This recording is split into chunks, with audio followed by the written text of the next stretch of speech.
नाशिकमध्ये walk for वॉटरला उत्स्फूर्त प्रतिसाद. माती आणि पाणी संवर्धनाचा संदेश देण्यासाठी हजारो नाशिककरांनी महावॉकेथॉन वॉक फॉर वॉटरमध्ये सहभाग घेतला. डोंगरे वसतिगृह मैदानापासून सुरू झालेल्या या वॉकेथॉनमधून पाणी अडवा, पाणी जिरवाचा संदेश देण्यात आला.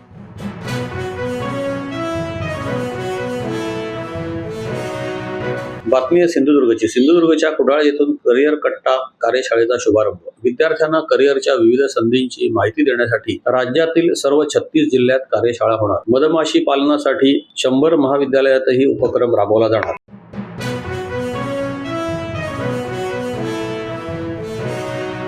महाराष्ट्र साहित्य परिषदेची जुळे सोलापूर शाखा आणि प्रिसिजन फाउंडेशन यांच्या वतीने दिला जाणारा ज्येष्ठ कवी दत्ता हलसगीकर साहित्यिक पुरस्कार यंदा अभिनेते आणि कवी किशोर कदम उर्फ सौमित्र यांना जाहीर झाला आहे. 10,000 रुपये रोख, चांदीचं कमळ आणि मानपत्र असं या पुरस्काराचं स्वरूप आहे.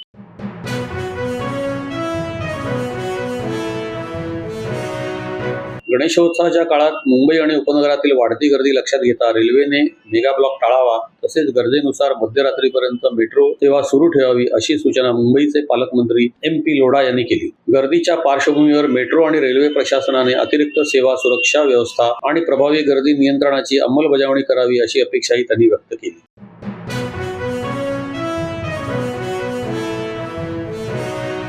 गणेशोत्सवासाठी गावी जाणाऱ्या कोकणवासियांना दिलासा. एसटीच्या एकेरी गट आरक्षणावर आकारण्यात येणारे 30% अतिरिक्त शुल्क रद्द करण्यात आलं आहे, अशी माहिती परिवहन मंत्री प्रताप सरनाईक यांनी दिली. कोकणवासियांच्या विरोधानंतर हा निर्णय घेण्यात आला. गणेशोत्सवात दरवर्षी सरासरी 5,000 बसेस आरक्षित केल्या जातात.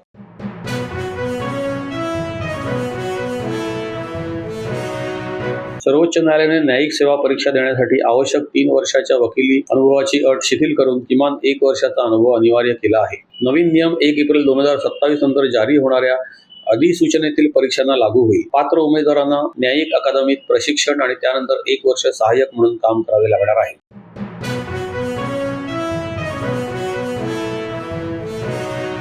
सोलापूर जिल्ह्यात जलसंधारण सप्ताहाच्या समारोपानिमित्त आयोजित महावॉकेथॉनसाठी तब्बल 5,115 नागरिकांनी नोंदणी केली. जिल्हाधिकारी S. कार्तिकेयन यांनी हिरवा झेंडा दाखवून सुरुवात केली. माती आणि पाण्याच्या संवर्धनासाठी एक पाऊल पुढे टाकूया असा संदेश देत विद्यार्थी, अधिकारी, सामाजिक संस्था आणि नागरिकांनी सहभाग घेतला.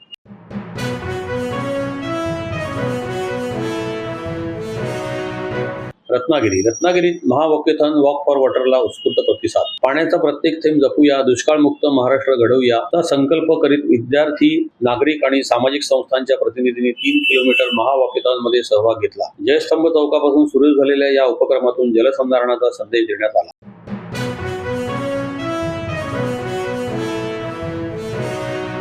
मतदारसंघ पुनर्रचना विधेयकावरून काँग्रेसचे नेते पृथ्वीराज चव्हाण यांनी शरद पवारांना टोला लगावल्यानंतर त्यावर खासदार सुप्रिया सुळे यांनी प्रत्युत्तर दिलं आहे. मनुस्मृतीवाद्यांसोबत जाऊ नका असं पृथ्वीराज चव्हाण म्हणाले होते. त्यावर राज्यातील काँग्रेसचे नेते राष्ट्रवादीला चुकीच्या बॉक्समध्ये बसवतात, कदाचित केंद्रातील काँग्रेस नेत्यांसोबत त्यांचे समन्वय नसावे असा टोला सुप्रिया सुळे यांनी लगावला.